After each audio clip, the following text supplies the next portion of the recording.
Hi, I'm Joe the Car Guy with Westside Auto. I'm excited to tell you about our new lifetime oil change plan. When you purchase our plan, you'll never have to pay for an oil change again. If you get a different car, simply transfer the plan over. If that car's oil needs are different than your original plan, just pay the difference. It couldn't be simpler. You won't have to worry about inflation or prices going up. Give us a call at Westside Auto Pros to get details on the lifetime oil change plan. And remember, when I say lifetime, I mean your lifetime, not just your car's.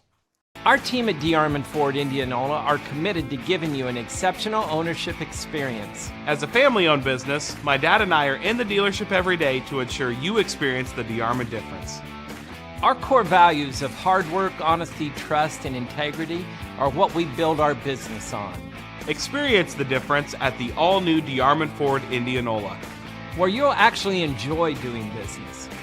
The all-new DeArmond Ford Indianola, DeArmondFord.com. Why do businesses succeed? The Better Business Bureau sees the traits of successful businesses every day. It's not easy, but it is simple. The BBB fosters trust between Iowa businesses and consumers. Visit bbb.org. Central Bank opened its doors in 1877 and has been proud to call Iowa home ever since. For more than a century, our family-owned business has worked hand-in-hand with friends and neighbors across the state to make their dreams a reality.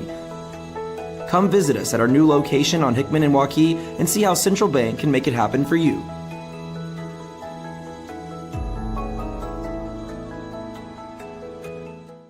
Let's cut right to it. Nobody does meat like Fairway. Nobody. And if you're somebody who wants to become a master, we've got hats to fill. Quality pay, choice benefits, premium opportunities. There's more in store for you at Fairway. Hey, what's up? Hello, everybody. Appreciate you guys tuning in on CISN TV. Live tonight for some CIML wrestling between Ankeny Centennial and Ankeny. Fun little crosstown rivalry here. I am Cody Goodwin on the call to you tonight with Blake Walker. Going to watch some wrestling tonight. Blake, rivalries are always fun, but especially tonight between Ankeny and Centennial. Going to see some intense wrestling matches tonight. I mean, ever since Centennial became a school back 7 to 8 years ago, this has always been fun. No matter what sport you're playing tennis, you're playing baseball, you're playing football, you're on the wrestling mat. No matter what, this is the game, or this is the match that every single person shows up for, and the crowd is just filled out. It's a great wrestling environment tonight. Absolutely. Still got people coming in through the doors to get ready for tonight's duel. Ankeny ranked number 9 in the Class 3A team rankings by IA Russell, who is always also carrying the stream tonight. Centennial not ranked in the team rankings, but we could see as many as 9 ranked wrestlers take the mat tonight. None of them are probably going to hit each other, but a lot of talent going to be on the mat tonight. A handful of key matchups I believe will decide tonight's duel. Blake, which matchups are you most looking forward to watching tonight? I think the top of my list is surprisingly 145. I like Jace Anderson versus Drew Dunn. Jace is ranked 7th in the state in his weight class. Drew started 10th in the preseason, so, I mean, that was pretty much one of the closer things we're going to get. Also just Trevor Anderson versus Peyton Bright. I mean, it's just fun to watch Trevor Anderson anytime he can take the mat. Absolutely, yeah. Trevor Anderson, Jace Anderson, two of the ranked Hawk wrestlers that'll be on the mat tonight, as well as J.J. Mahan at 113, Ben Hansen at 126, and Cade Benetham at 182. For the Jags, Cody Vandermark at 106, Carter Bennett at 138, Carter Cahill at 152, and Zach English at 170, which is where I believe we will be starting tonight's duel. Going to be really exciting. I think the matchups I'm most looking forward to, 95, 220, and 285. 3 crucial swing matches that is probably going to help set the tone here at the beginning of the duel tonight. Again, we are starting at 170, so that'll be important to watch tonight as well. We are closing in on start time. We're done with the JV matches. We have reset the gym here at Ankeny Centennial. Going to take a quick break. When we come back, some Ankeny Centennial wrestling here tonight on Thursday. We appreciate you guys tuning in. We'll be back in just a moment. Right to it. Nobody does meat like Fairway. Nobody. And if you're somebody who wants to become a master, we've got hats to fill. Quality pay, choice benefits, premium opportunities. There's more in store for you at Fairway. It's the Black Friday sales event all month long at Schottenkirk Chevy Waukee with over 350 qualifying used vehicles, 5 cars under $1,000, $99 payments. Cars will be sold for just $1. No payments until spring 2022. Over $5,000 in door prizes and cash. For a list of our $1, $1,000, and $99 payment cars, call or stop in. Schottenkirk Chevrolet Waukee. WaukeeChevy.com. We are so much more than an energy company. We are connectors, community protectors, and clean energy leaders. We are job creators, friends and neighbors, stewards of your dollars and savings. Yes, we are so much more. We are the energy behind your everyday. And we are obsessively, relentlessly at your service.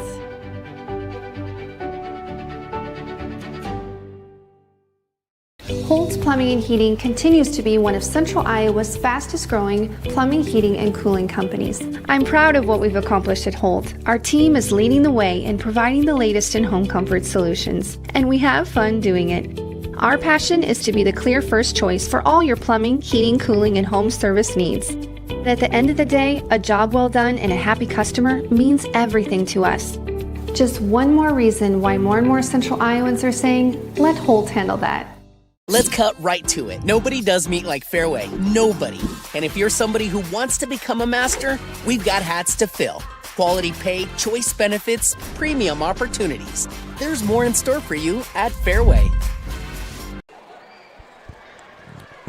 Hey, what's up? Hello. Welcome back to Ankeny Centennial High School here for tonight's Ankeny and Centennial Duel, crosstown rivalry between the Hawks and the Jags. Cody Goodwin here with Blake Walker.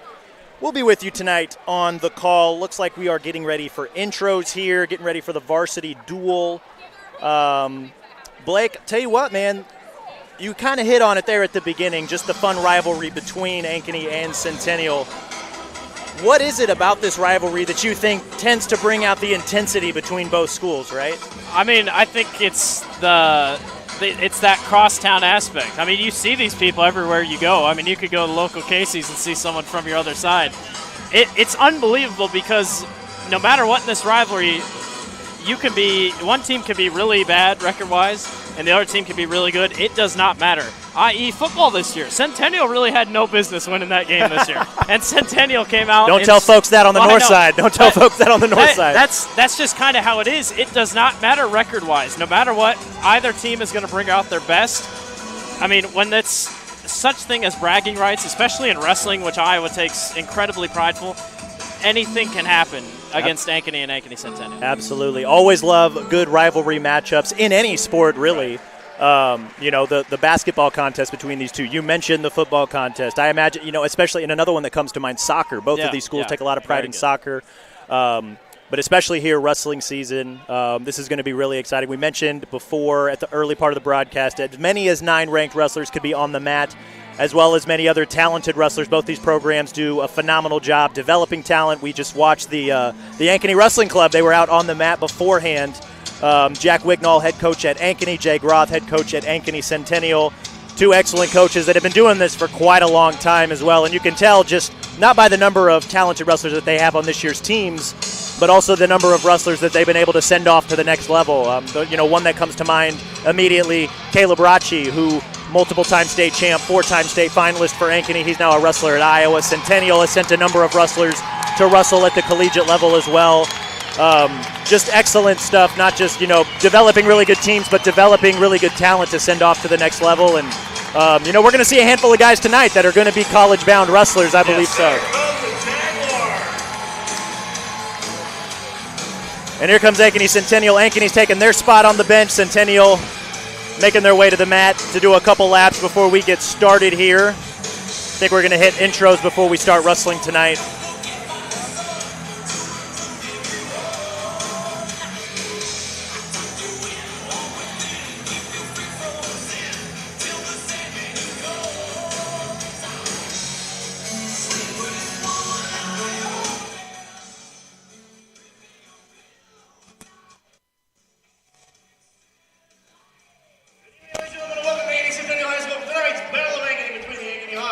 And your Centennial Jaguars. getting ready for intros coming up here now. Great crowd in here. We're sitting on the we're sitting on the side of the Ankeny fans, Ankeny Centennial fans on the opposite side, filled in. They pulled out the other bleachers. A lot of students. That's a lot always of the best to see.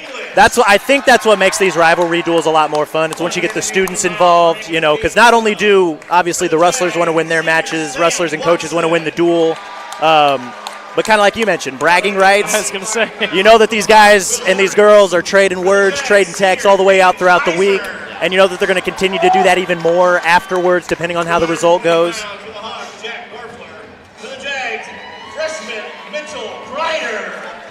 We're doing intros here at 220. 285 pounds for the Hawks, Bill Kingston. For the Jags, sophomore Bill Adams. And this will be a lot of fun here, I think. Ankeny, if you're Ankeny, you want to take care of business. You've got probably the stronger team, at least on paper. But again, there are a handful of swing matches here that Ankeny Centennial, I think, could take advantage of. Perhaps that could make this duel a little bit interesting. It's very top heavy. I mean, Ankeny should have the advantage early, but like you said, a couple big swing matches, Centennial should be able to get it back in. Exactly. So it makes some of these duels a lot of fun, right? Just there's a little bit of strategy involved. How does each guy come out and wrestle? You anticipate that these guys are probably going to give their best because it's a rivalry duel. Depending on what kind of strategy either the coaches decide to employ, that's going to make things a little bit more intense. Right. I think there is a path to victory for Centennial tonight, but they're obviously going to have to go out and earn it, right? Because Ankeny brings a lot of firepower. We talked about Trevor Anderson earlier. We talked about Jace Anderson. They've got a handful of other wrestlers that are, going to be state medalist contenders, when it comes time to February, like J.J. Mahan, like Ben Hansen. Carter Davis is another wrestler that has performed very well earlier this season. For the Jags, to start with, I think if you're the Jags looking for a path to victory, you want your hammers to come out and take care of business, right? You want Cody Vandermark to come out and set the tone at 106. You want guys like Carter Cahill and Zach English and Carter Bennett to come out and take care of business as well. And congratulations, Carter Cahill on 100 wins. Ankeny Centennial is. And he's getting a standing ovation from everybody here. We're going to take one more quick break, then we're going to come back and actually watch some wrestling here. This is CISN TV. We will see you guys here in just a moment. The head coach for the Jags, Jay Roth. Ladies and gentlemen, will you please rise? Gentlemen, remove your hats and headgear. Face the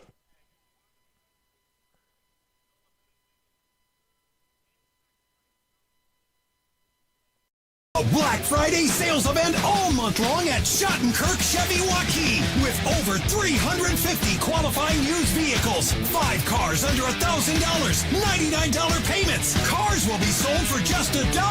No payments until spring 2022.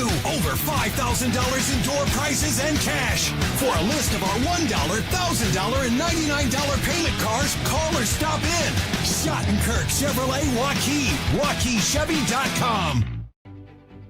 We are so much more than an energy company. We are connectors. Community protectors. And clean energy leaders. We are Job creators. Friends and neighbors. stewards of your dollars and savings. Yes, we. We are so much more. We are the energy. Behind your everyday. And we are. Obsessively. Relentlessly. At your service.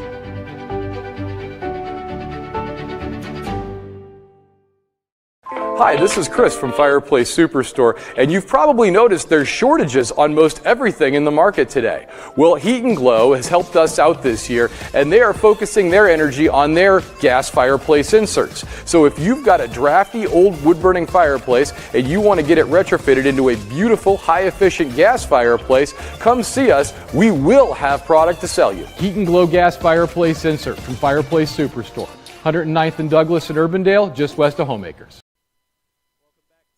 Ankeny Centennial High School. Appreciate you guys tuning in to CISN TV tonight. Cody Goodwin, Blake Walker on the call for tonight's CIML rivalry duel between the Hawks and the Jags.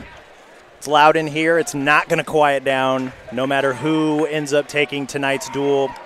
Which is part of the fun, right? It adds to the atmosphere, right, Blake? Yeah, I got you there. I mean, the environment, like you said, unbelievable. Great crowd. Centennial's pretty much all packed up on the other side. Students there, students over on our right, where the student section technically is. Just perfect wrestling environment. Excellent setting here tonight for. We were talking about it. It's always a fun rivalry between Ankeny and Centennial. We're going to start at 170 pounds tonight, which we'll listen to the announcer to double check, should be Zach English for Ankeny Centennial and Xander Kenworthy for Ankeny.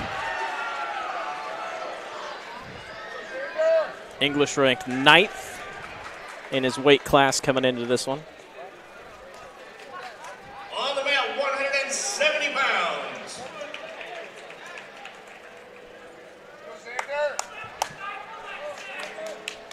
Working our way toward the center. Here we go. On the mat for Ankeny, Xander Kenworthy. For the Jags, Zach English. Once we figure out what side we're wrestling on, we'll shake hands and away we go. Centennial and Ankeny.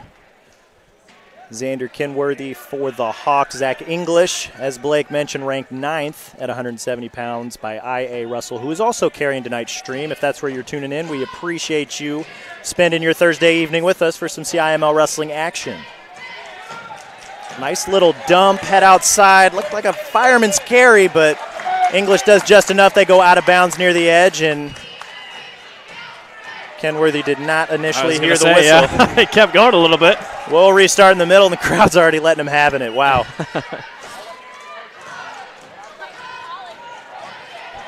Kenworthy's moving quick. Kenworthy goes back to that dump. English kind of throwing his legs over to try and counter. This could get funky. Let's see what happens. There he goes. Kenworthy says, no funk tonight. Rolls his arm up for a quick 2 takedown. Now, if you're Centennial, this is a match that, this is a good way to start at, I believe, if you're Centennial, because this is a match I think you expect to win. This could get you on a roll here early in the duel. I know that Ankeny will throw out Cade Benetham coming out at 82, but then after that, a handful of swing matches that the Jags could take advantage of. But if you're Ankeny, excellent start here by Xander Kenworthy. Maybe try to nip some of that momentum in the bud a little bit. Let him up. They'll give him the 1. English out. They're wrestling on the edge. Not a ton of wrestling on the edge. We'll restart at the center. 2-1 Kenworthy. 42 seconds left here in the first period. Kenworthy's explosive here off the start, but a nice job by Zach, just able to kind of set back in. It's good to get that escape on the edge, able to get a restart there. Kenworthy went to that fireman's carry his first couple attacks inside. We'll see if he goes back to it. Ear to ear. About 20 seconds left here in this first period.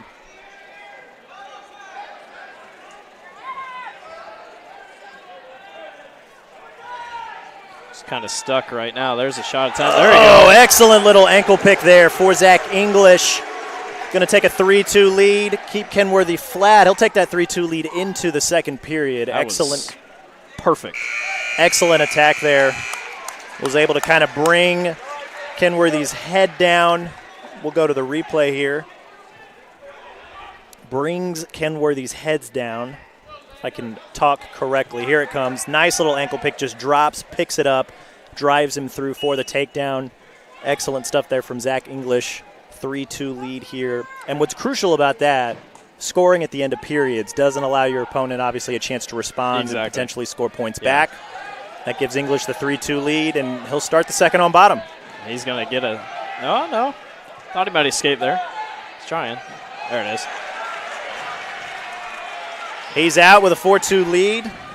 We're back on our feet, 30 seconds in.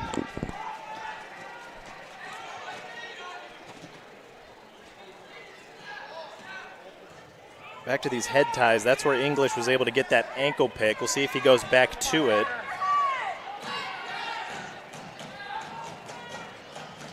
Yeah, they're stuck. Oh, there you go. They're moving a little bit. He's reaching forward a little bit. Some good hand fighting. Kenworthy in on a leg. We'll see if he can drag it in. It's good hips from English. If you're English there, you're looking to break the lock. Hang on to that. The ref says let's restart. About 57 seconds left here in this second period.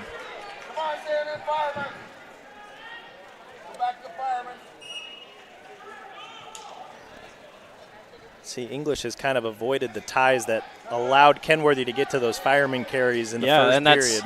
That's where Kenworthy's been his best right now, is those fireman carries. So clearly what he's trying to get back to. But yeah, you see it there. Instead of trying to actually tie up, English looking more to grab wrist or just avoid tying up altogether, because that's where Kenworthy liked to be there in the first period. 30 seconds left here in the second. English with a 4-2 lead. Going to wrestle near the edge a little bit. Still just stuck in those head ties. There you go. There's a Kenworthy going. He tried to go to it. English was ready. See if we can get a little funky here. English looking for two, and he gets it with 8 seconds left in the second period. Scoring at the end of periods again. Zach English, that's twice now. He will take a 6-2 lead into the third period. You couldn't set it up better. I mean, I don't. It's not like he's purposely waiting until the end, but I mean, it's working out for him. And like you said, it gives his opponent Kenworthy not really a great chance to respond. Exactly. Start on top here. Kenworthy, another good thing there from English. Kenworthy tried to go back to that fireman's dump, but English looked like he was more ready for it that time around. Was able to counter by popping his hips up, circle around for two, and you know what started 2-0 Xander Kenworthy's now 6-2 Zach English. Great response. You know, and if you're Zach English here, I wonder how much you're maybe thinking bonus points here if you can get it.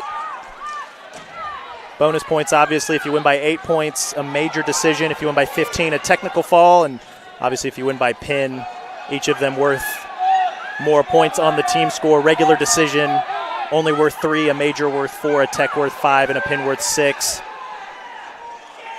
Zach's trying to turn him. He's got one boot in, maybe two, working on a half. See if he can turn this into points here.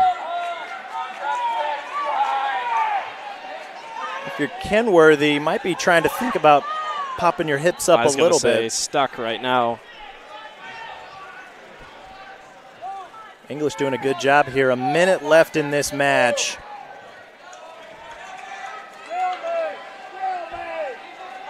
Ankeny crowd wants a stalemate call. Ref looks like he's going to let him work for a little bit.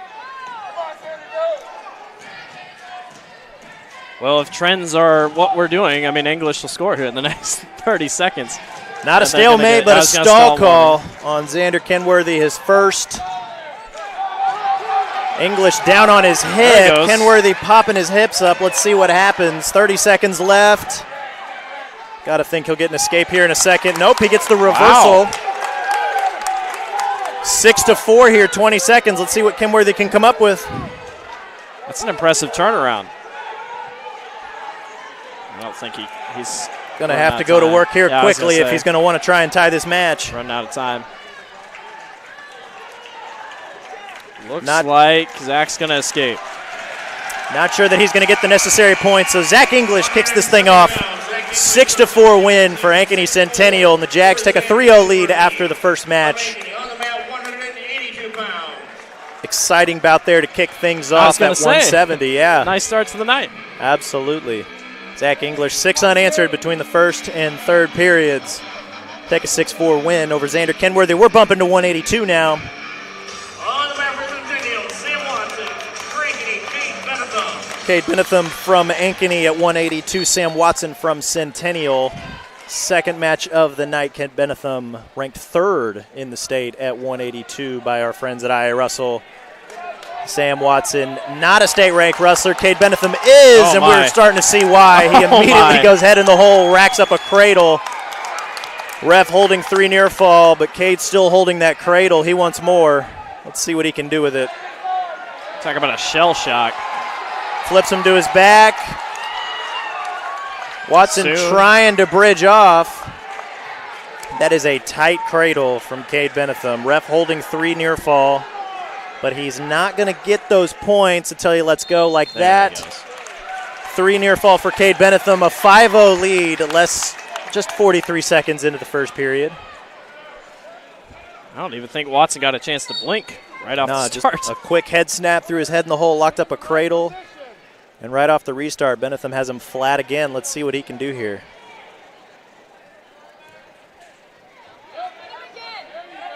Trying to turn him. Locked up a bar arm on his left side. He's going to try and run it, see if he can flip Watson to his back, and yes, he does. Wow. Pretty He's flat. down. Yep, I was going to say. Ref calls the pin in 1 minute and 11 seconds. Cade Benetham at 182 for the Ankeny Hawks. And just as quickly as Centennial grabbed a 3-0 team lead, Ankeny comes right back with a pin, takes a 6-3 lead. Take a quick replay of Cade Benetham's pin, locks up a bar arm, runs it over his shoulder, not once but twice, able to get it on the second time, settles in. Watson does a good job fighting off. Settles in, gets the fall there. 1 minute and 11 seconds. Bonus points going to be key tonight, no matter who ends up coming out on top. Ankeny strikes first with a pin, takes a 6-3 lead after 2 matches as we head into 195. I got to give credit to Watson, though. He hung on longer than I thought he would. He was in trouble on this far side, and credit to him for at least keeping it a little bit longer, but 195 now, Caden Kaiser for Ankeny Centennial. Will Henricks from Ankeny.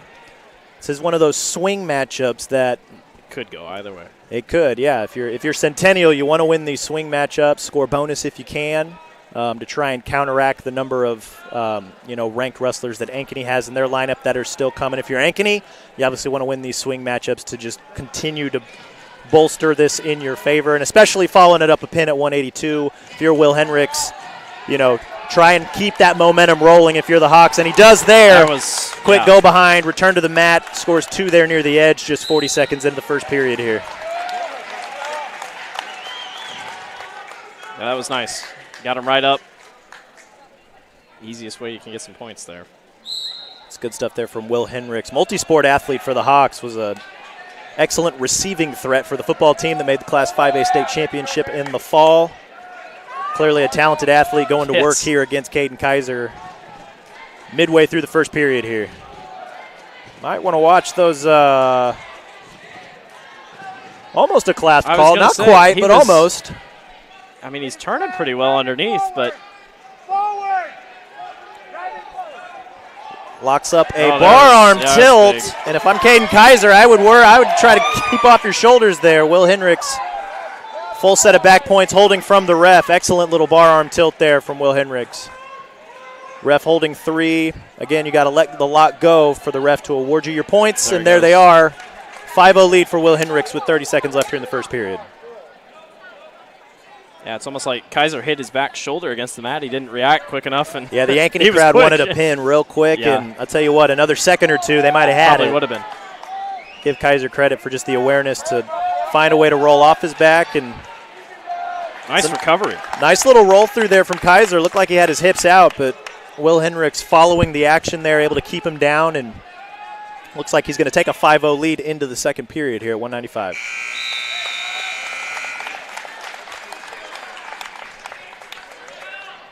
See if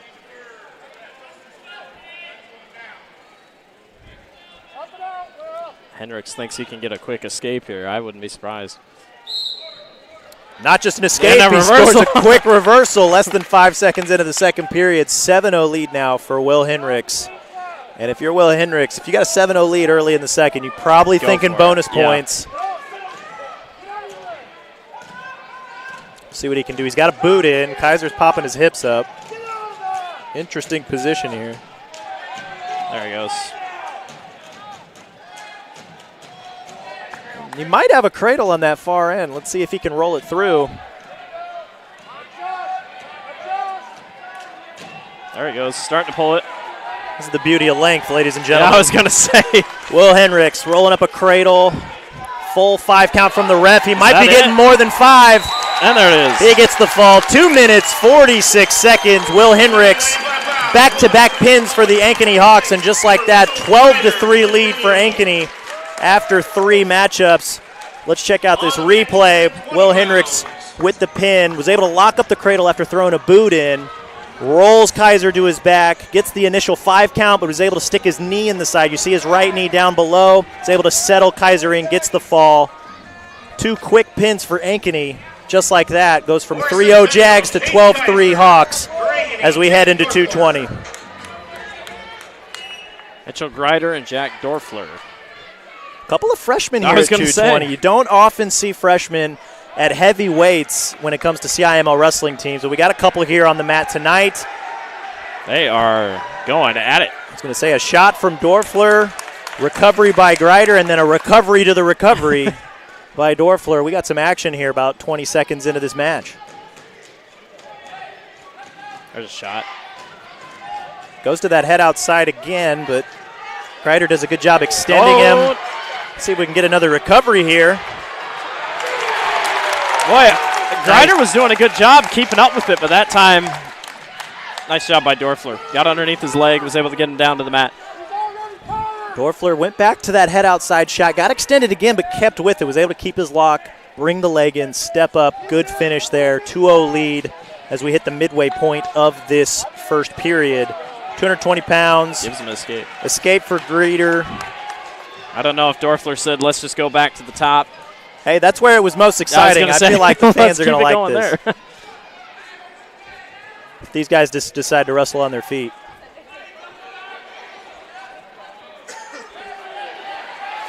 And now Greider looks like he might get maybe a Merkel position. Let's see. This is going to get a little funky. Dorfler sneaks out. That was really well done.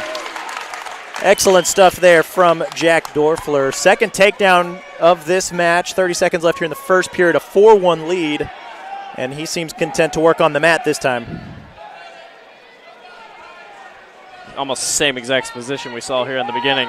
A little bit, yeah, and he's locking up a bar arm, same one that Cade Benetham had at 82. We'll see if he can run it. Doing a good job of controlling inside wrist, but Greider able to stand up here, gets an escape. Again. Excellent point score in there from Mitchell Greider. Able to score an escape. 4-2 now going into the second period rather than 4-1. Doesn't seem like a huge difference, but that was good stuff there from Mitchell Greider. You talk about points late. That's crucial by Greider. Exactly. So it was an excellent takedown there from Dorfler to kind of, it looked like Greider may have had two. Dorfler sneaks his head out, is able to cover for two, but Greider able to respond with that escape, and now he gets an opportunity on top here to start the second period. Let's see what he can do with it. He's got a good wrap.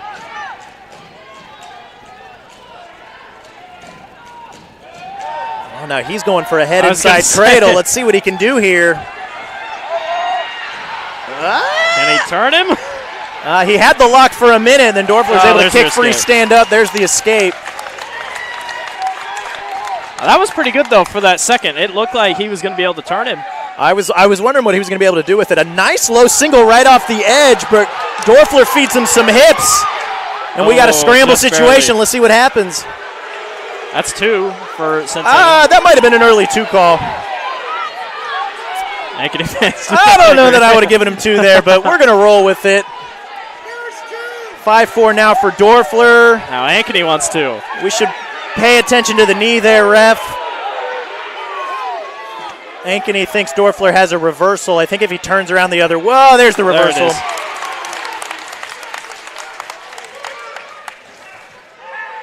Excellent response there from Dorfler. Maybe an early two call for Greider, but Dorfler keeps wrestling through the position, and now he's running a half. That should be.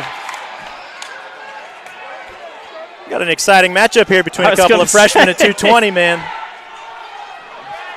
Got a couple more years of this. Throwing all caution to the wind. Let's just see what happens. Dorfler working on top now, doing a good job just staying behind Greider's hips here. Less than 30 to go in the second period. I think Greider's getting tired. I think that little scuffle there a couple seconds ago was. Well, and the other thing too, like where's he at between the ears after not just scoring two, but then giving up two shortly after that? Got to think Dorfler's feeling quite a bit of momentum here. Yeah. Not just being able to respond that way, but then being able to ride him out the rest of the period. Right. Greider was able to get an escape at the end of the first, not at the end of the second. So we're going to go into the third. Dorfler up 7-4. This is one of those swing matches, right? Yeah. You feel like anything can happen. Dorfler able to score advantages here in the first and second period. Let's see how this third one unfolds. Greider chooses neutral. You'd love to take this if you're Centennial, because like you said, with the ranked guys coming up for Ankeny.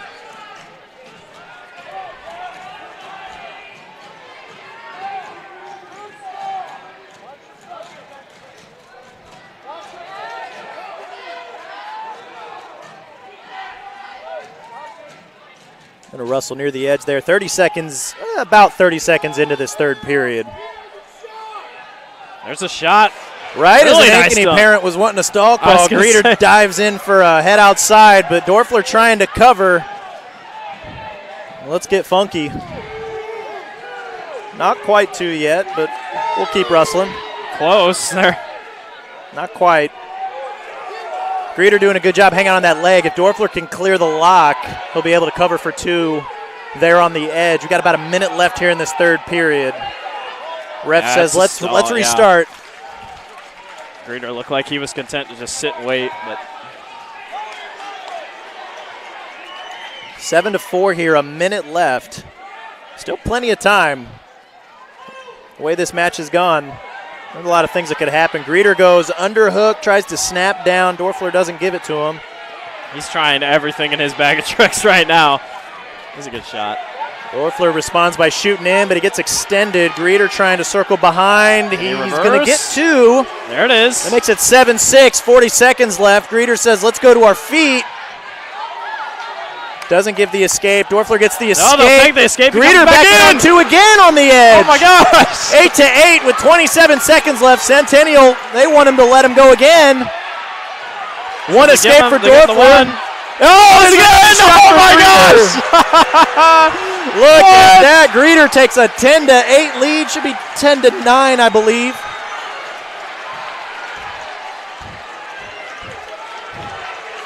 Mitchell Greeter, what a match! Excellent stuff there from the freshman at 220. 3 takedowns in the third period. Wow. Excellent win for Mitchell Greeter. 10-9 over Jack Dorfler. And let's take a look at this replay real quick. Greeter listening to his bench saying, hey, let him up, let him up. He says, okay, coach. Gives him the escape.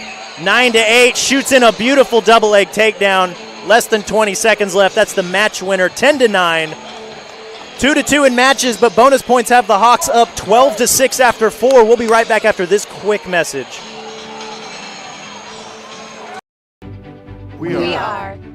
We are so much more than an energy company. We are connectors, community protectors, and clean energy leaders. We are Job creators. friends and neighbors. stewards of your dollars and savings. Yes, we. We are so much more. We are the energy. behind your everyday. And we are Obsessively, Relentlessly. At your service.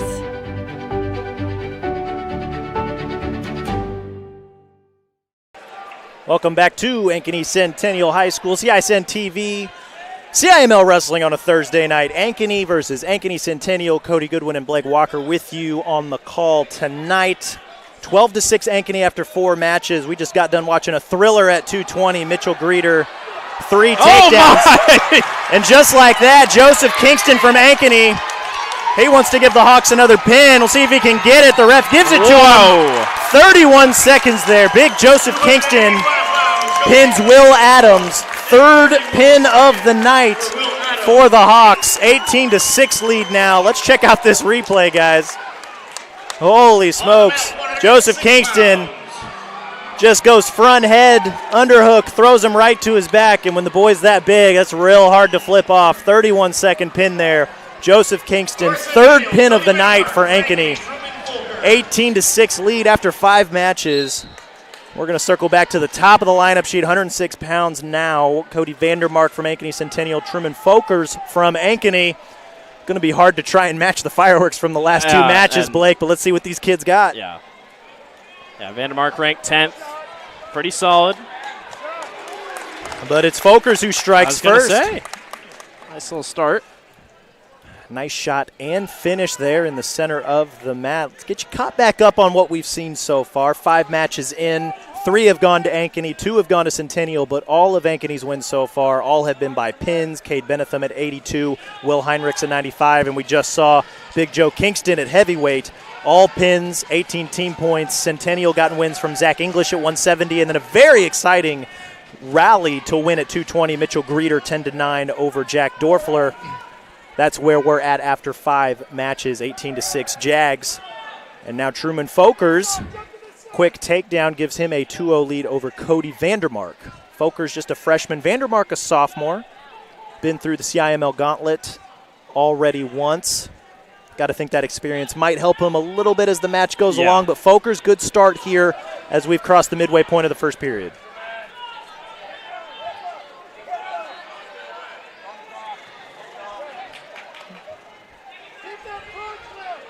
And then that's just some good chain wrestling there from Truman Folkers. Vandermark looked like he had worked his way into his legs, looked like he was about to cover for two. Folkers goes, for our freestyle aficionados out there, goes crotch lift, rolls him through, able to avoid giving up points.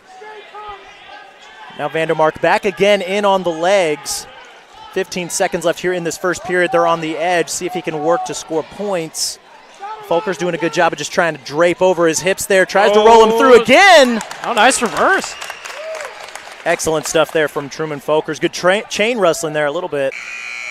Able to keep Vandermark scoreless in that first period. 2-0 Folkers after one. I was impressed by Truman. That was good stuff there. He kind of draped over the hips a little bit, was able to lock through, rolled him through not once but twice. Forced Vandermark to reset the first time. The second time, Folkers able to cover, finish out the period on top. And now Vandermark will get a crack at top wrestling to begin the second period here. Truman had the right idea, but Cody quick to get back on top.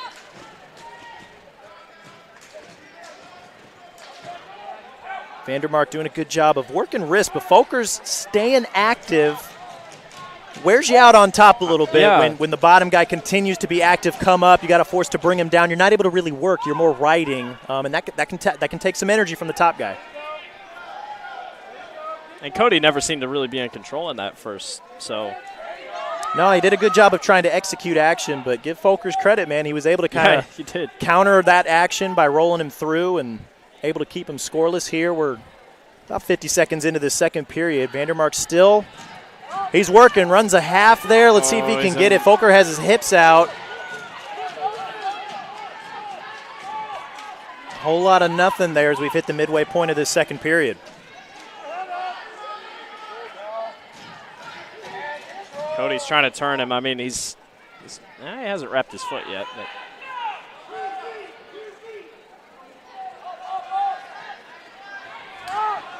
About 40 seconds left here in this second period. Not a whole lot of action, a little bit here and there, but. It feels like Truman's clinging to his 2-0 lead. It's a little bit. Vandermark, again, this is a little bit of experience, having been through one high school season already. Understands how to ride, but Folkers does a good job coming up near the edge. Vandermark savvy, takes him out of bounds. We'll restart at the center. 23 seconds left here in the second period. Any other place would have been an easy escape almost, but.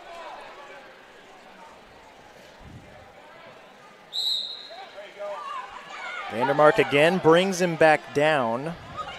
Tries to flatten him out. Folkers, again, just doing a good job of just staying active. Yeah. That wears out the top guy more than I think people realize. Right.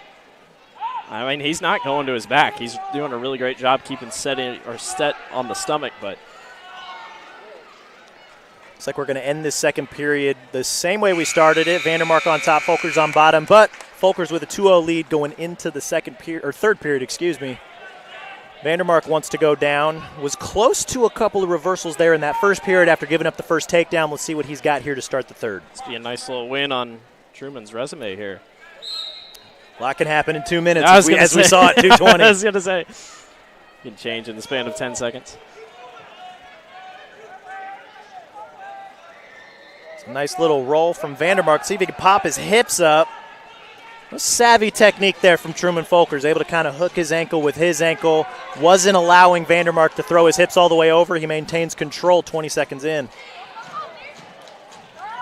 Vandermark again kind of hipping his way into those legs. Let's see if he can capitalize this time. Folkers doing a good job keeping him flat.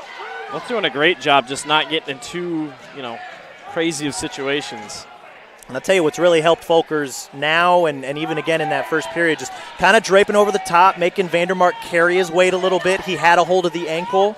Now that he doesn't have a hold of the ankle, he's got the ankle again. We can see it on camera.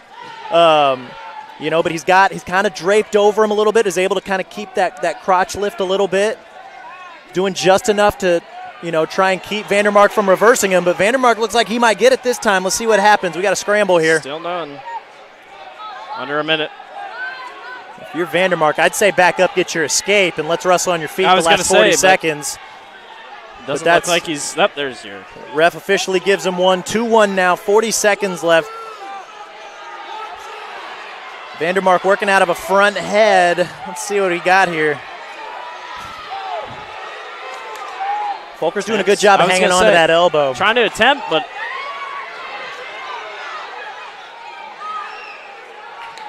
20 seconds left, 2-1. Truman Folkers by virtue of a first period takedown. Vandermark only recently escaped. Let's see how this match finishes.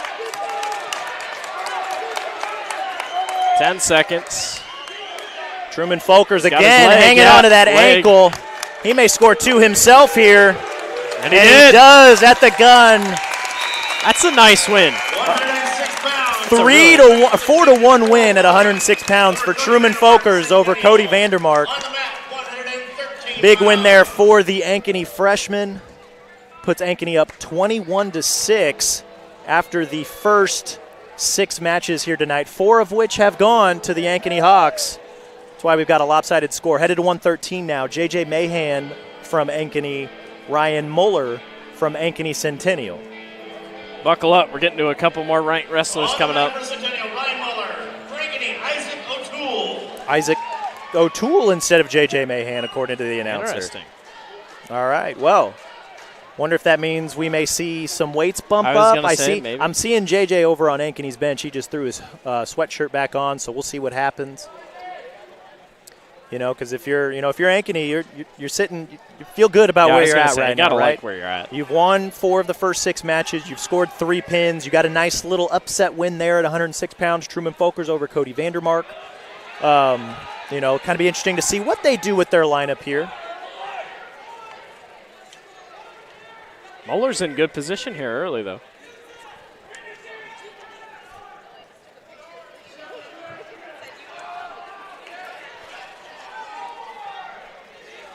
So again, Isaac O'Toole from Ankeny, Ryan Muller from Ankeny Centennial. Thought we'd see J.J. Mahan. We may still, depending on what Ankeny does with their lineup moving forward. But O'Toole strikes first with a takedown here midway through the first period at 113 pounds.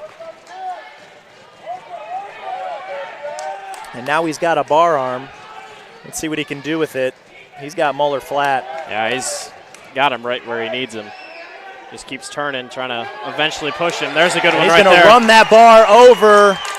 We've seen this before. We'll see if we... And he gets the pin down. Minute 25 seconds for Isaac O'Toole at 113. The Ankeny train keeps rolling.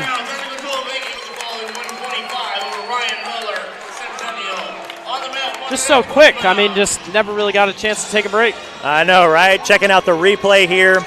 Does a really good job of just collecting the bar arm, running it over, not doing too much, settling in for the fall. Able to get the pin there. Minute 25 seconds. 4th pin of the night for Ankeny. 5 total wins in the first 7 matches here. It's all Hawks, 27-6, as we're heading into 120 now. 120, we believe. Peyton Bright and Trevor Anderson. And I was kind of curious if Ankeny was going to do this with their lineup. This is J.J. Mahan at 120. So he is ranked 7th in the state at 113, but he is now bumping up to Russell 120 against Peyton Bright from Ankeny Centennial. So a little bit of lineup shifting from the Hawks tonight. Kind of fun to see where these guys match up against other guys at different weights. I know some coaches sometimes employ this strategy and as a way to try and win certain dual meets or, you know, looking for specific matchups that they like. Could be the case here for Ankeny, although they kind of stormed out to an early lead playing, you know, everybody heads up. Now they're shifting their lineup a little bit, so let's see what happens. Do we still have hope for our dream 152 matchup, you think? We'll see. I don't know. I was kind of hoping, you know, before we jumped on air, I was kind of hoping to see Jace Anderson at 45 bump to 52 and Russell Centennial's Carter Cahill. Both these guys ranked at their separate weights, but, you know, we'll see if that happens. The way things are trending, I guess the possibility is still there. Yeah. So, but here at 120, Peyton Bright had Mahan's leg in the air near the edge there. Mahan does a good job fighting hands, able to kind of kick free a little bit, avoid giving up the takedown on the edge. We'll restart in the center 0-0 after a minute. Nothing came out of that. It's good defense there from Yeah, Mahan. So, because that. Tell you what, Bright, more often than not, I bet would be able to find a way to finish that shot on the edge when he's got the leg in the air like that. Nice shot. Nice shot there from Mahan. Even better finish. Be able to pick up his hip, immediately put it down on the mat, cover for 2. 2-0 lead for J.J. Mahan. 90 seconds into this first period.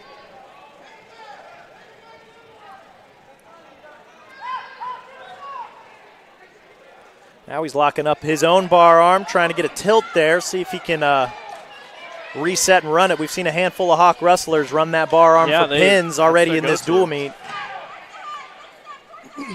Not sure who's teaching them, but maybe give that coach a raise. There he is right there on his... And I saw at least 2 swipes. Let's see what the ref gives. Ankeny crowd wanted more. First period comes to a close. No back points there, but a 2-0 lead for J.J. Mahan.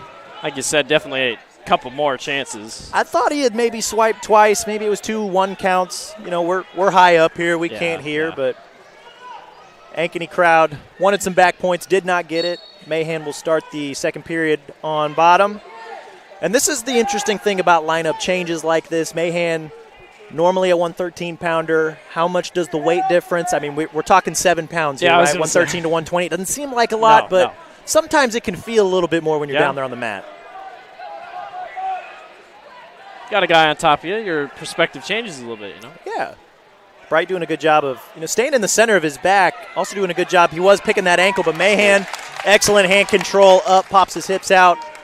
Nice scores shot. an escape. Another double leg, runs out of room. Whew. Wish he didn't. Man, what a play. J.J. Mahan, only a junior. State qualifier last year for Ankeny. Just one of those guys that I know Jack Wignall has constantly talked about. One of those guys that's just getting better in the room every day, every season. And we're seeing it now. He's obviously very confident in his offense, whether he's wrestling guys his size reverse. Or guys bigger. Nice little shot there. He's able to get Bright to bite on it. Maybe a little antsy there going for that cradle. Bright got him right where he needed him. So Mahan scores the takedown. Bright comes back with a reversal out of a misfired cradle. We got 5-2 lead here for Mahan. 45 seconds left in this second period. It's like you said, just get a little bit ahead of yourself. I liked where his head was at. Just constantly trying to attack there, tried to lock up the cradle, maybe just tried to turn him a little too quick. Lost his grip there, but Mahan up and out right there on the edge. That's good stuff there. Excellent hand control. 30 seconds left here in the second. 6-2 lead now.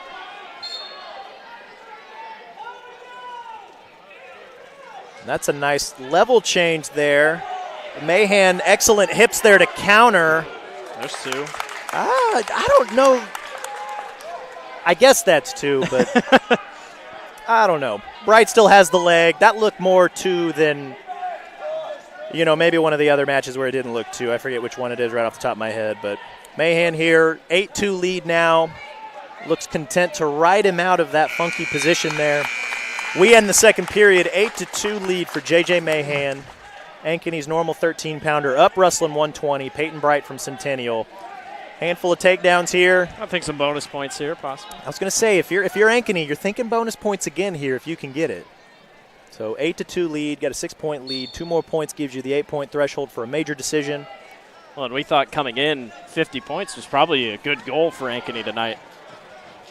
Yeah, they're a team that's clearly capable, and we've seen 4 pins already from them. I think they got their eyes set on 50 if they can get there. They're already halfway there, 27-6.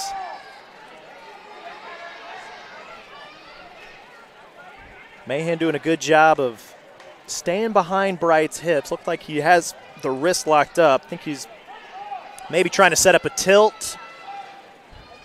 Bright doing a good job just continuing to move on bottom. Just makes it difficult if you're the top guy to try and set something up. Gonna let him go. Mahan says, let's wrestle from neutral. I was going to say, if you're Mahan, I think you want to stay wrestling from neutral because clearly in on another shot. Starts with a single, cuts to a double. Another takedown. Assistant coach Austin Anderson saying, kick him free, Goot. Let's go again. Shoots him off the mat. Back neutral. Less than a minute left here in this third period. 10-4 lead for J.J. Mahan. 4 total takedowns so far. He looks good, man. Well, some people may be like, why would you dare give up a point? Well, you give up a point, get possibly 3-4 more. Yeah, right. Bright, another nice level change there, but Mahan, quick hips. Looks like he's going to get behind him again for 2. Has control of the wrist there, even though Bright has his leg. So 2 call there from the ref. Has the 12-4 lead now. I was going to say, he's got that 8-point. 12-4 lead, sitting on a major decision. If you're Bright, I think you want to keep moving to try and avoid giving up that bonus point if you can. But Mahan doing a good job just controlling Bright's wrist, throws the other boot in. That's crucial there for J.J. Mahan. He's going to flatten him out here. Yeah, that's not where Peyton wants to be. We've got less than 10 seconds left here. J.J. Mahan bumping up from 113 to 120. Let's see if Peyton Bright can score here at the end. He gets a reversal. Wow. Gets a reversal to eliminate the major decision, but still a very impressive performance there from J.J. Mahan.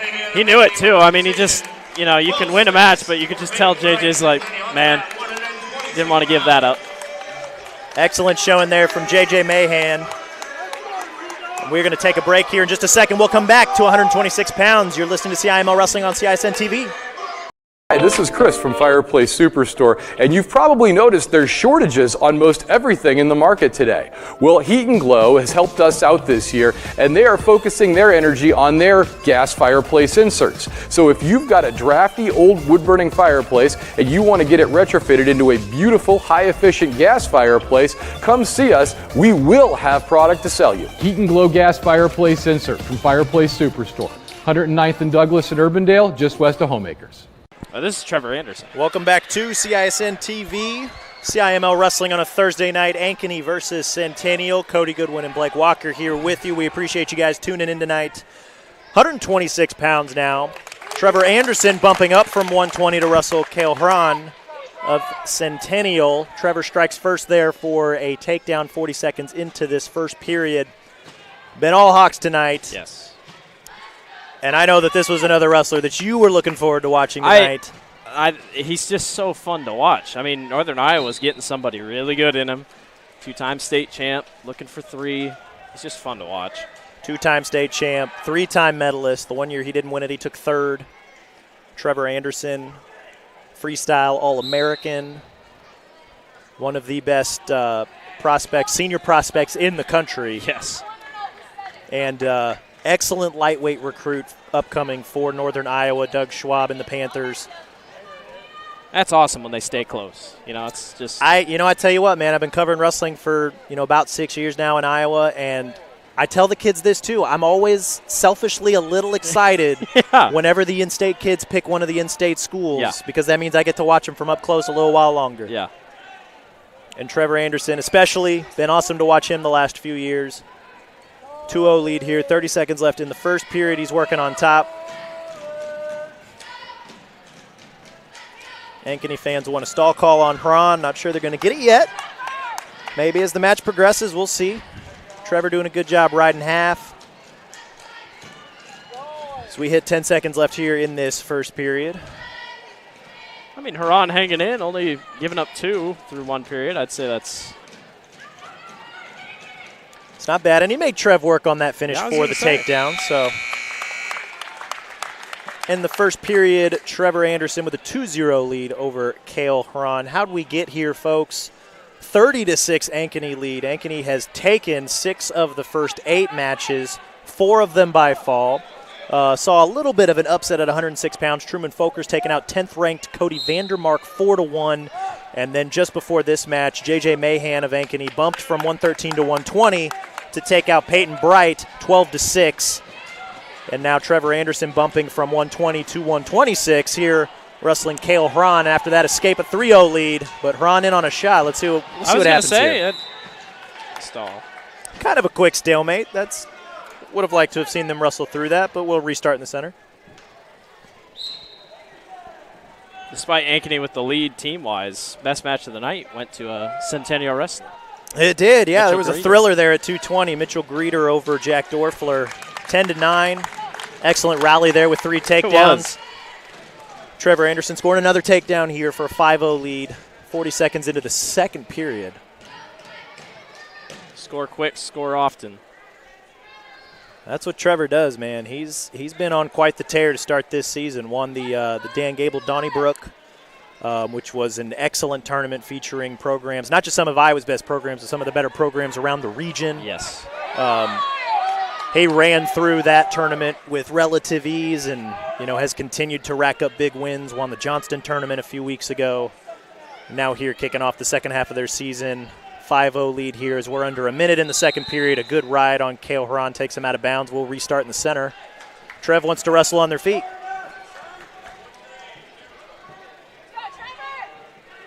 So he gives up one in the hopes of scoring two more. Let's see how long it takes him.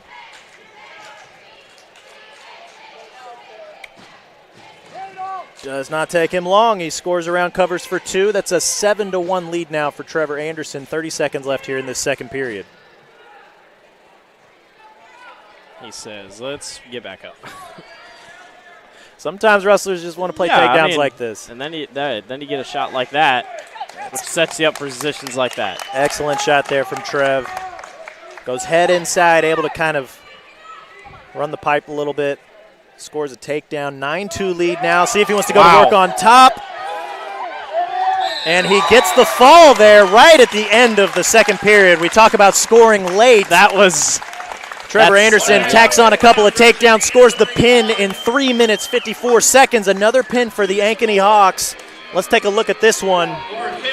Right after the takedown, Trev able to kind of go into a crab ride situation, and as he does this, runs the half, able to take Huron to his back. And folks, let me tell you, that's tight watching it right there. Not a whole lot Huron could do, especially after Trevor settled in.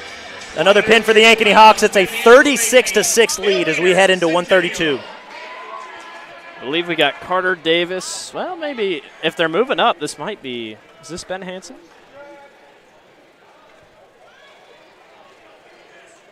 Can't tell. Yes. So it'd be Ben Hansen versus Cale Wiener. Right? 132 pounds. Ankeny doing some lineup bumping. Hansen's 7th in the state at 126 pounds. 126. Cale Wiener.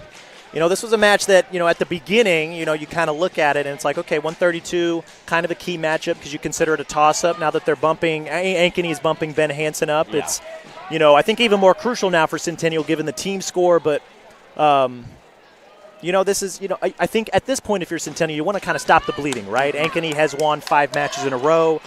They've won 7 of the first 9. They have a 30-point lead. Do what you can to try and swing the energy of the duel back over to your side, right? So stalemate as we've hit the midway mark of the first period. Ben Hansen versus Cale Wiener. Cale's a junior. Ben Hansen a sophomore. Ben Hansen, another young wrestler that I know Jack Wignall very excited about. Very excited about the progression he's made over the last couple years in the Ankeny room. Just wrestles a lot, even outside of high school. And that's the thing I think you see with a lot of these guys. We mentioned, Trevor Anderson earlier, a freestyle All-American. Freestyle is the Olympic discipline, one of the Olympic disciplines, because, wrestling is an Olympic sport. And, they don't do high school or collegiate folk style, which is what we're watching right now. They do freestyle and Greco-Roman in the Olympics. And, they do that at the high school level, too, in the summertime. I think the old phrase is summer wrestling makes winter champions, right? And, guys like Trevor Anderson, his brother Jace that we'll see later in this dual meet, those are guys that spend a lot of time wrestling. They spend a lot of time on the mat in the summertime so that they can reap the benefits and win these bigger tournaments in the wintertime. Exactly. Scoreless after one here at 132 pounds. Cale Wiener going to start down. Ben Hansen will get a crack on top. See what happens. Stuck in a lot of head ties there. Now they finally get to the ground. Sometimes that happens with wrestlers who, aren't familiar with each other, aren't sure whether or not they should hit certain moves, certain holds. Wiener out for an escape, 1-0 lead. See that at the state tournament sometimes. I know a lot of people get frustrated watching championship matches. Just come on, man. Sometimes people get frustrated, and then, when you get to that level of wrestling, sometimes you see it's a lot of strategy, cat and mouse. Yeah. You're looking for one specific opening because you know that's going to be your opportunity to try and score points. But Ben Hansen here in on a leg. Let's see if he can finish this. Cale Wiener doing a good job grabbing ankles. Going to force a stalemate here. We'll restart in the center. For a second, I thought Cale was going to be able to turn him. He was able to get him up.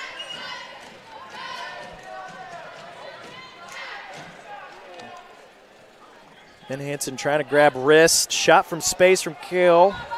Good block from Ben, though. Ben Hansen covers. Let's see if he can use this front head.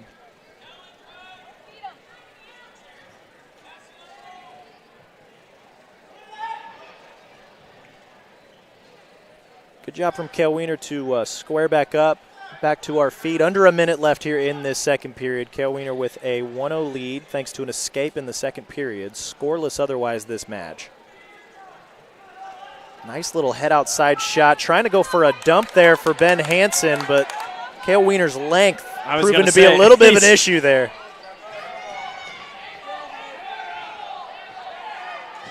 Ref might restart him here in a moment. Let's see. No, he might let him wrestle a little bit. Yeah. Kale Wiener got his elbow back, so let's see what's going on.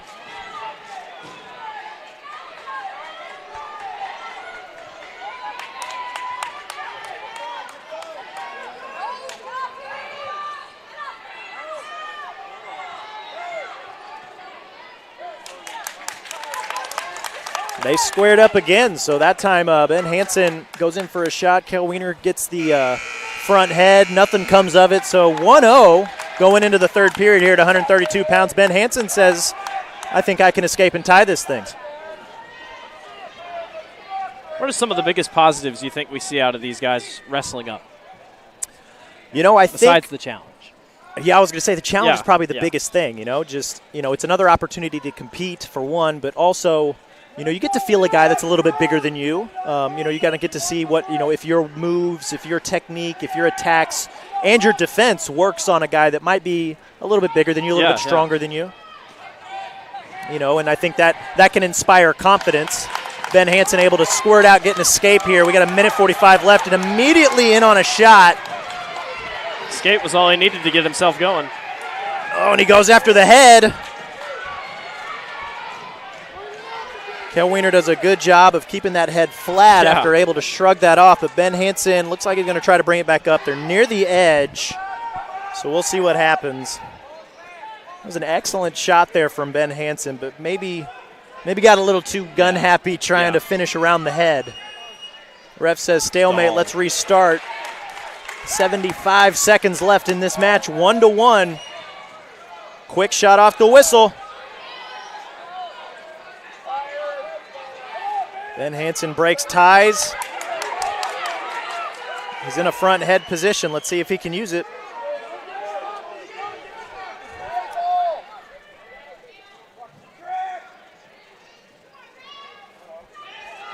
Kale goes right back for that leg. That was a nice little sort of reshot, but Ben Hansen doing a good job fighting wrist there. We're under 45 to go.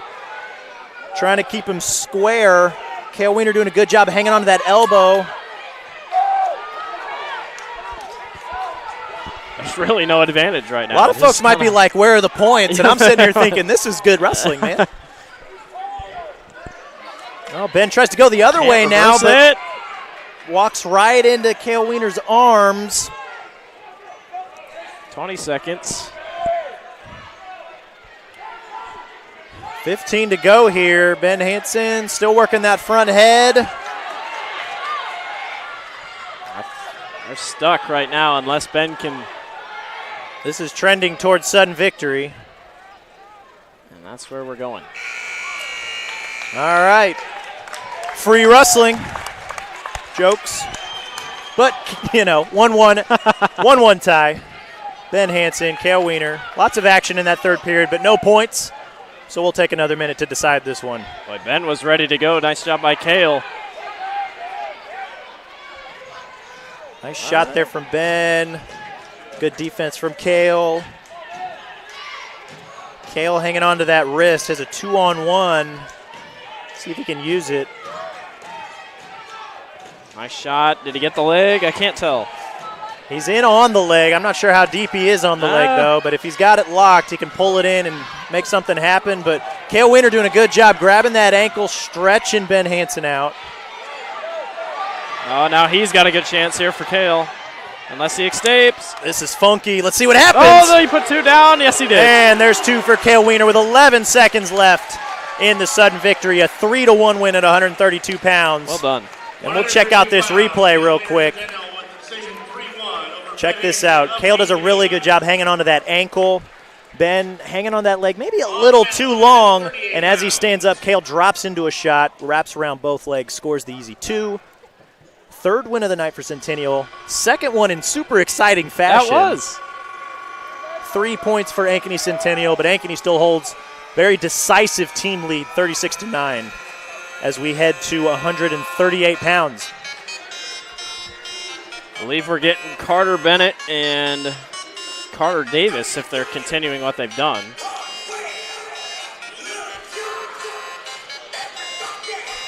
£138 for Centennial, Carter Bennett. For Ankeny, Carter Davis. Yep. We got a battle of the Carters here at 138 pounds. Carter Bennett from Ankeny Centennial. Carter Davis from Ankeny. Normally the 32-pounder, continuing to see the trend of these guys bumping up in weight.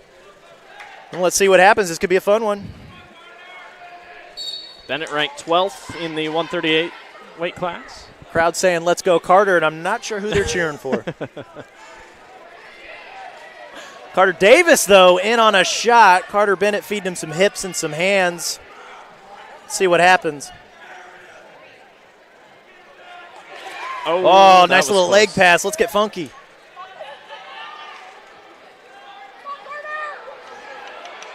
Oh, that was close. And there's two for Carter Bennett there. Some good funk action to start this matchup at 138 pounds.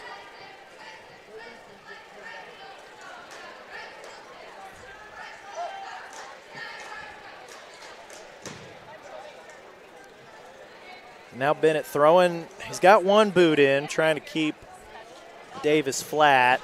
He's trying to get that. Yeah, he's running a half right there. Ooh, arm. Man, that can hurt. Ouch. Oh, my gosh. Looking for backs. There's the count. Man, that's tight. Davis is in pain. Yeah, that's not a fun position to be in. Doesn't look like it. And they're running a half like that, running your shoulder over a place where it's not usually supposed to go. Carter Bennett trying to settle in for the fall. He's trying to get him back on his. Carter Davis doing a good job of bridging out and staying out. Hard to see from where we're sitting how close they are. 20 seconds left-ish. I mean, they're right there. Bennett's almost looking at the ref like, how much do I got to go here? Centennial crowd wants a pin. Not sure that they're going to get it. I give credit to Davis. I mean, he's keeping his back arched, not letting him go. Yeah, that's not easy to do. That's a good fight there from Carter Davis. Only three back points. That'll take us to the end of the first period. Carter Bennett with a 5-0 lead after a really mean oh my goodness, boot in half turn. Jack Wignall would like a word after that. Do they want a word after the possible step over, or do they want a word after? This is why you like rivalry duels, right?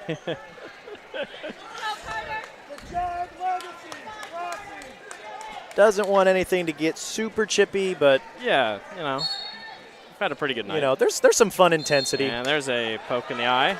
Possibly. Poked him in the eye. Hope he's okay. Ankeny crowd not happy. And we'll go again. I give credit to Davis, though. I mean, he's been hanging tough.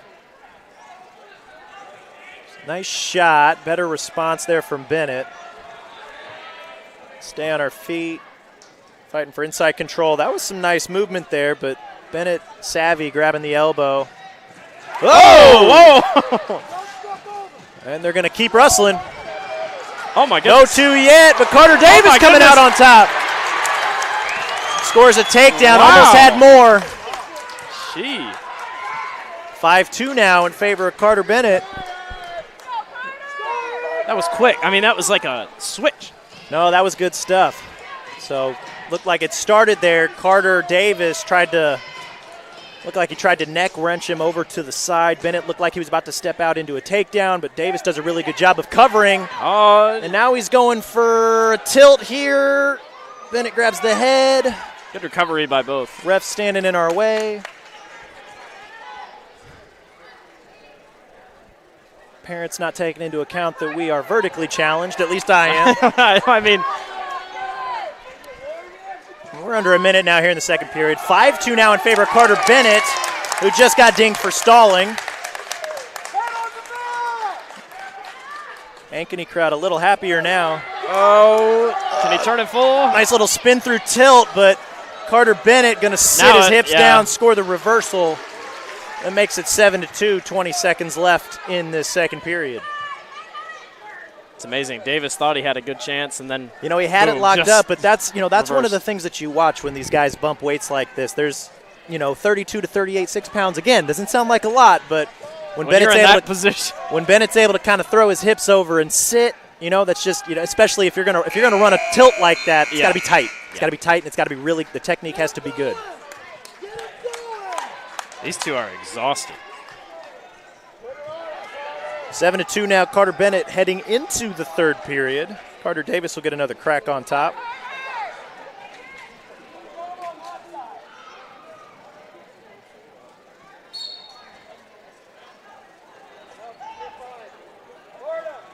There's a couple times Davis has almost been able to get him over on his back, but like you said, that weight is huge. It's in little moments like that, and we're seeing it here again too. Carter Bennett, another reversal, and he catches the arm too. Not sure what the Ankeny crowd was yelling about there. Don't break his arm. That was legal. 9-2 now. Carter Bennett, if you're Carter Bennett, 9-2 lead, 90 seconds left. Well, not only that, got to start thinking bonus, right? Yes. You gotta win at 32. You are in good shape here at 138. Can you, seize this momentum a little bit here? Add a few more team points to the scoreboard. Got about 70 seconds left. See what Carter Bennett can do. Riding hard on top.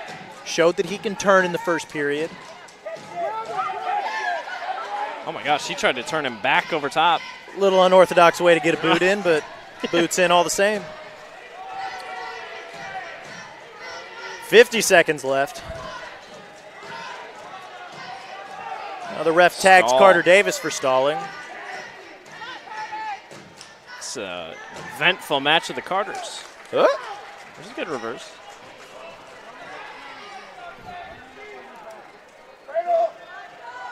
Carter Davis does a good job of getting his hips out, but Carter Bennett sitting on that leg.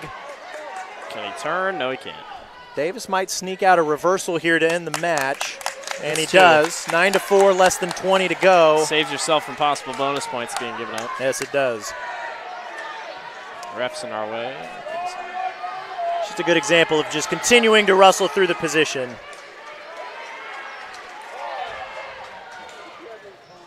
And Carter Bennett's going to win the Battle of the Carters here, 9-4. Good match, though. Another decision victory for Ankeny Centennial. Second win in a row. But still a large lead here for Ankeny. We're going to take a quick break. We'll be right back after this message. Holt Plumbing and Heating continues to be one of Central Iowa's fastest growing plumbing, heating, and cooling companies. I'm reminded of that every day as I see our fleet of vehicles in all shapes and sizes head out to help customers in need. We work hard to keep our vehicles clean and in good shape. Some are customized with great ideas, and some maybe not so much. But at the end of the day, a job well done and a happy customer means everything to us. Just one more reason why more and more Central Iowans are saying, let Holt handle that.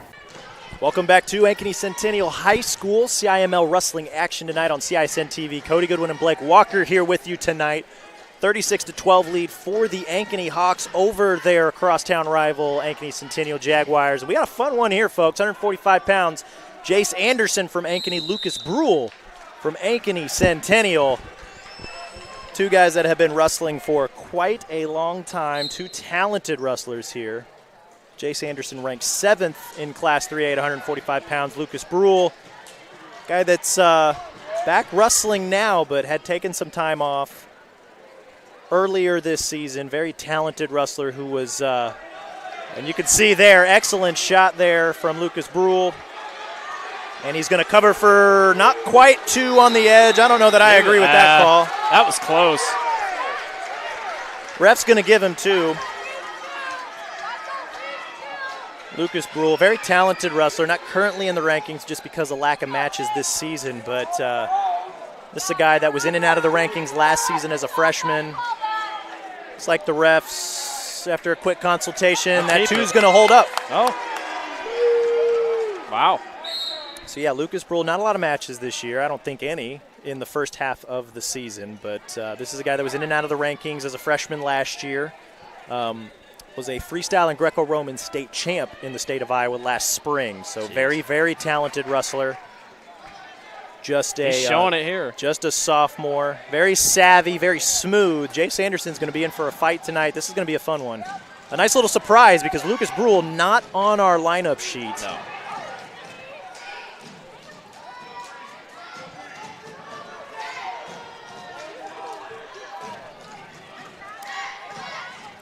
Brule doing a good job hanging on that leg. Jace Anderson trying to maneuver his way out, force a stalemate. We'll restart in the center. 13 seconds left. Anderson will be down.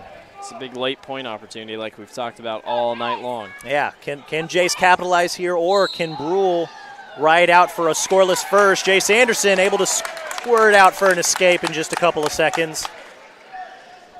Looks like we will go to the second period. 2-1 lead for Lucas Brule. What a surprise this was. I was going to say, taking nice shots early, keeping Anderson on his toes. Well, I'm just saying Lucas Brule being on the mat. Wasn't In sure. general, yeah. I was going to say, I was told not too long ago that he, he's a standout athlete in multiple sports. Especially a standout baseball player, but he's an exceptional wrestler. Showed it last season. Was not sure that he was actually going to wrestle this season. So the fact that he's even here, nice surprise for Centennial wrestling fans. Nice surprise for just Central Iowa wrestling fans in general, because he is, when he's on his horse, he's one of the better kids in this area. So it's really exciting to see him back on the mat. Jace Anderson, though, levels this match 2-2. Another escape there. Brule gets tagged with a stall call. Failure to return him to the mat. Well, what better way for Brule to get back into it, facing a top 10 wrestler? Yeah, right. Let's just go ahead and wrestle returning say. state medalist. Jace Anderson, plenty credentialed, returning state medalist. Is a freestyle state champ in his own right. He competed at the 16U National Championships. My. Wow, Lucas Brule runs through him for 2 points, takes Jace to his back. Excellent sequence there. Jace looks like he might come out. Ref holding 2 back points. Let's see how this finishes. That's 2 back points there for Lucas Brule. 2 reversal for Jace Anderson. Ladies and gentlemen, we got a match here. That was really well done by Brule. That was excellent stuff there from Brule. Looked like it kind of went from ankle pick. He climbed up to a double, ran through Jace, took him immediately to his back. Savvy wrestler there, able to hold him there for the 2 count. 2 became 4. Reversal there from Jace Anderson. 6-4 lead for Lucas Brule now. Less than a minute left in this second period.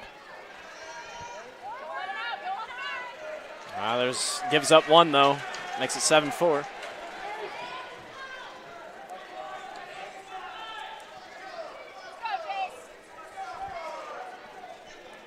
$20 seconds left. Let's. We keep talking about Lake points. Let's see what happens here. Yeah, they're just kind of feeling each other out. There's a good shot. Back to our feet.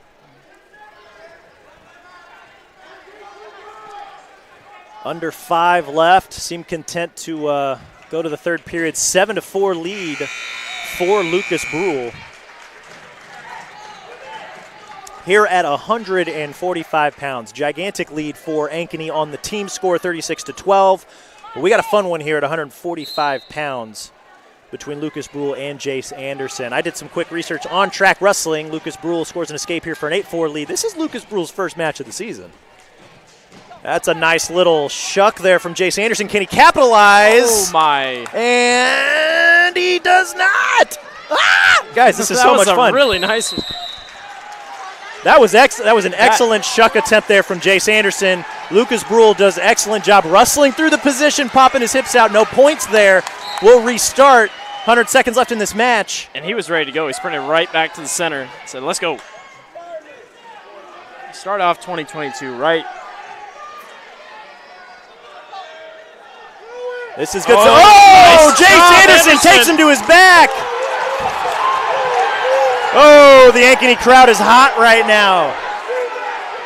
Jace Anderson takes Brule feet to back on the edge, scores the 2 on the edge, but the ref doesn't award back points. Let's check out this replay real quick. Excellent stuff there.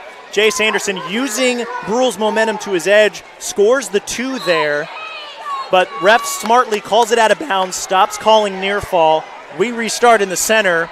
Jace says, let's wrestle on our feet. 9-6 now, Lucas Brule. Minute 15 left in this match. Whew. Things move quick, though. I mean, this is a fun one, ladies and gentlemen. Brule's been on it all match, but Anderson's able to quickly counter. This is good stuff. Jace right in on the leg, has the ankle, but a good whizzer there from Lucas Brule. And he squares back up. Excellent defense there. That was a great opportunity for Jace Anderson.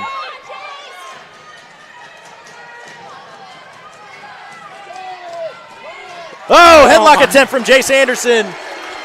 Lucas Brule ducks him by. Another takedown, 11-6 now. 35 seconds to go.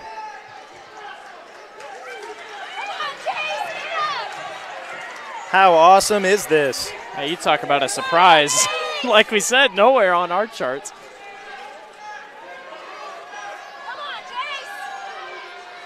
We're under 20 now. Going to take a Herculean effort from Jace Anderson. How about Lucas Brule? What a way to debut your 2022 season. Lucas Brule seems content with an 11-6 win over Jace Anderson here at 145 pounds. It's a good win. I mean, that's a tough match, like you said. Good call by the official there out of bounds. Not a popular call, but excellent stuff there from Lucas Brule. 3 wins in a row here for Ankeny Centennial, but lack of bonus points keep Ankeny far in the lead, 36-15 as we head to 152 pounds. Just a couple of matches left here tonight, but it's been a fun one.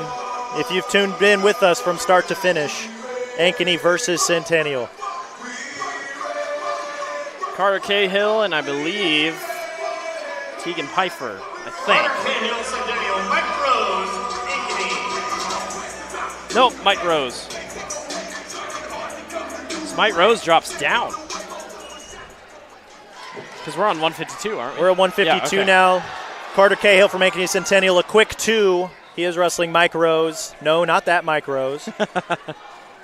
Quick 2 for Carter Cahill, escape for Rose, and it's 2-1, 15 seconds into this match. 2 matches left, so the Hawks have mathematically put this one away, but a couple of exciting matchups coming left to round out this CIML rivalry duel. Here on CISN TV, IA Russell's been carrying the duel as well. Another takedown for Carter Cahill. I'm Cody Goodwin, along with Blake Walker, and we appreciate you guys joining us for the night. Cahill, a heck of a multi-sport athlete for Centennial. You know, you see a lot of these multi-sport athletes, especially here in Iowa, where high school sports just seem to take on a little bit of a different meaning. And holy smokes, Carter Cahill takes him feet to back.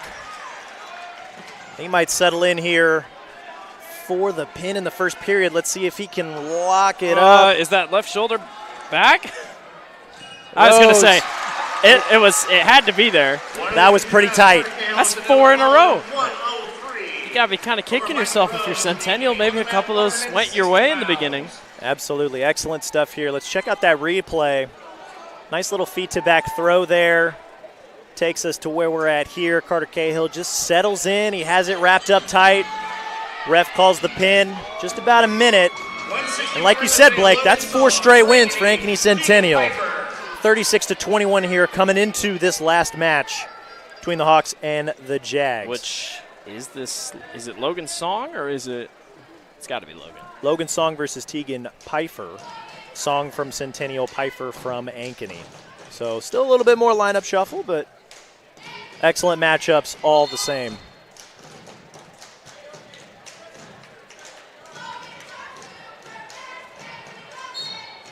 Overall, great bout tonight by these two. Excellent duel. Ankeny, of course, raced out to a quick lead thanks to a trio of pins in the first 5 matches. Never relinquished that lead.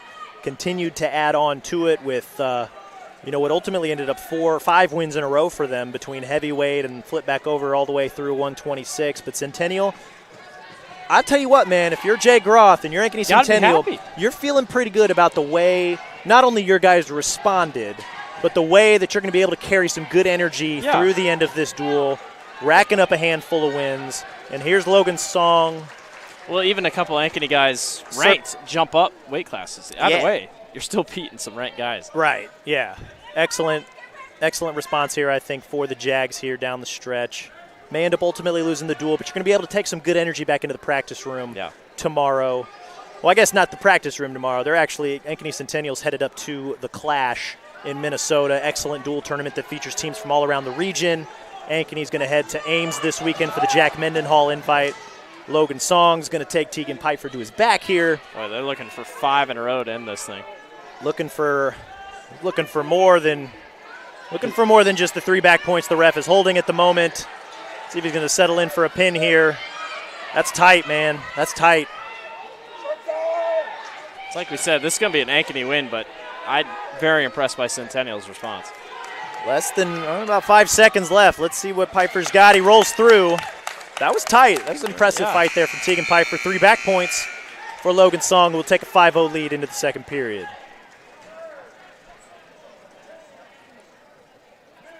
This kind of reminds me of Ankeny's first match of the season against Valley. Jumped out early. Valley kind of rallied late. I think it was a 43-29 final. But it's the fun part about these wrestling duels, man. There's various, you know where the hammers are at in the lineup. Sometimes you shift the lineup a little bit because you want certain matchups, and styles make matchups, and matchups make fights, man. And here we are.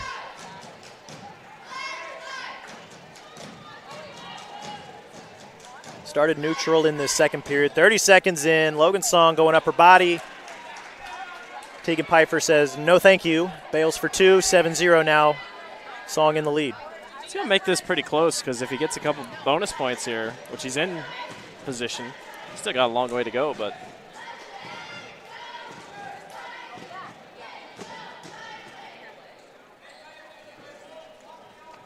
Song's got a bar. See if he can use it. We got about a minute left here in this second period. Song grabbing the far wrist, going to run it to his right. That's pretty mean. Yeah, doesn't look very comfortable. He's going to get back points, see if he can settle in. And that's a nice little bridge there from Pfeiffer, but Song able to reset.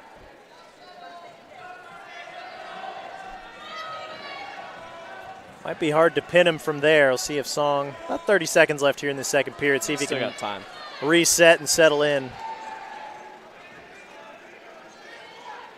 He does not. Ref awards 3. That's a 10-0 lead now for Logan Song. 20 seconds left here in this second period. We're at 160 pounds. Last match of the night. If you've been with us from the beginning, thank you for tuning in. If you just tuned in, you missed a heck of a duel. It's so weird because, I mean, Ankeny's going to get out of here with a win in general, but you almost kind of walk out, you're like, well, we dropped the last 5, you know? It's like it's Be interesting, a weird right? feeling. That's one of the unique things about wrestling, right? You can get the win and feel kind of weird walking out, whereas like, basketball or football or some other sport, it's, you get the win and you leave, right? Yeah. That's kind of what makes wrestling unique a little bit. So which is kind of what I was saying, if you're Jay Groth and the Ankeny Centennial staff, I'd be pretty happy about the way, the result is what the result is, but you got to feel pretty good about the way your guys wrestled or continue to compete, even though the final team result may be in doubt. Quick escape for Song, 11-0 lead now. Absolutely in bonus point territory.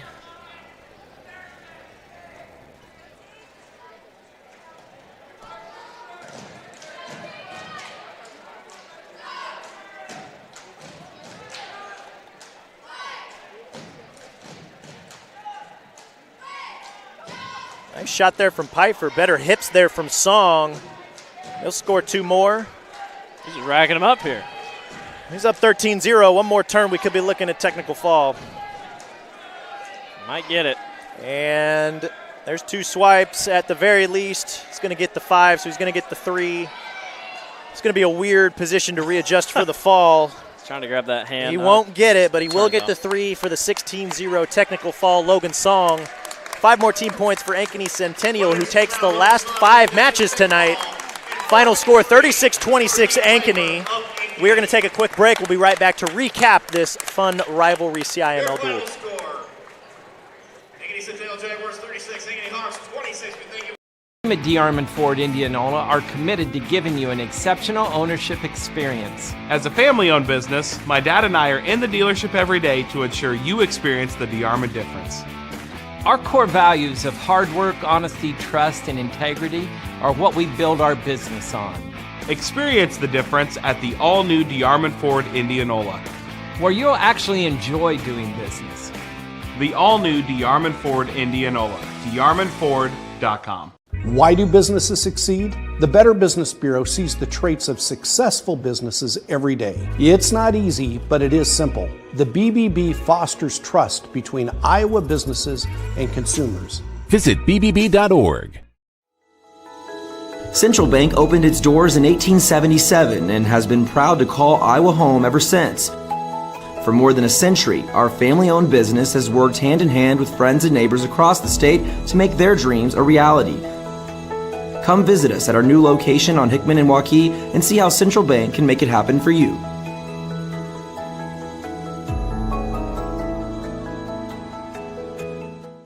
Let's cut right to it. Nobody does meat like Fairway. Nobody. And if you're somebody who wants to become a master, we've got hats to fill. Quality pay, choice benefits, premium opportunities. There's more in store for you at Fairway. At Holt Plumbing and Heating, our team is clean-cut, professionally dressed, and always training to be the best. We have families too, and we understand that nothing is more important than keeping them safe and comfortable. Our passion is to be the clear first choice for all your plumbing, heating, cooling, and home service needs. A high-quality job with a smile and a little extra wow. I would like to personally invite you to experience Holt Plumbing and Heating and find out why, for over 70 years, families all over central Iowa say, let Holt handle that. Hi, I'm Joe the Car Guy with Westside Auto. I'm excited to tell you about our new lifetime oil change plan. When you purchase our plan, you'll never have to pay for an oil change again. If you get a different car, simply transfer the plan over. If that car's oil needs are different than your original plan, just pay the difference. It couldn't be simpler. You won't have to worry about inflation or prices going up. Give us a call at Westside Auto Pros to get details on the lifetime oil change plan.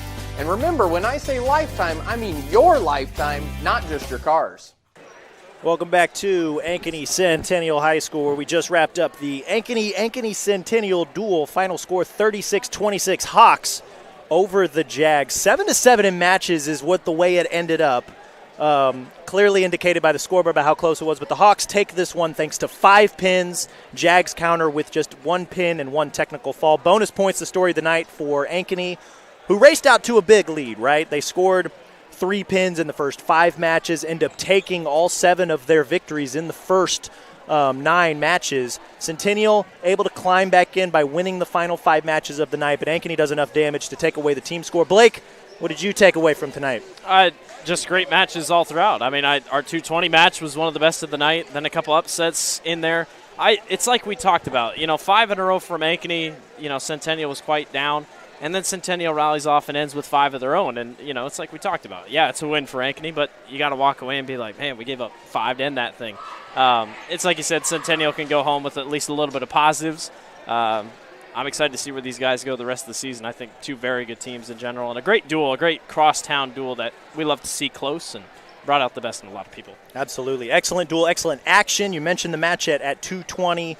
A couple of freshmen there, Mitchell Greeter scoring 3 takedowns in the third period to beat Jack Dorfler 10-9. Saw another fun matchup at 106. Truman Folker scoring 2 takedowns to beat Cody Vandermark 4-1. Handful of pins from Ankeny, from Cade Benetham, from Will Henricks, from Joe Kingston, from Trevor Anderson, from Ben Hansen as well. Lots of high-level action here that we saw tonight from both of these squads. Like you mentioned, Centennial winning the last 5 to storm back and make it closer.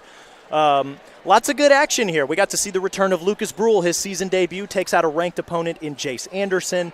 Got to see some really good matchups from Carter Cahill, was able to score a pin tonight.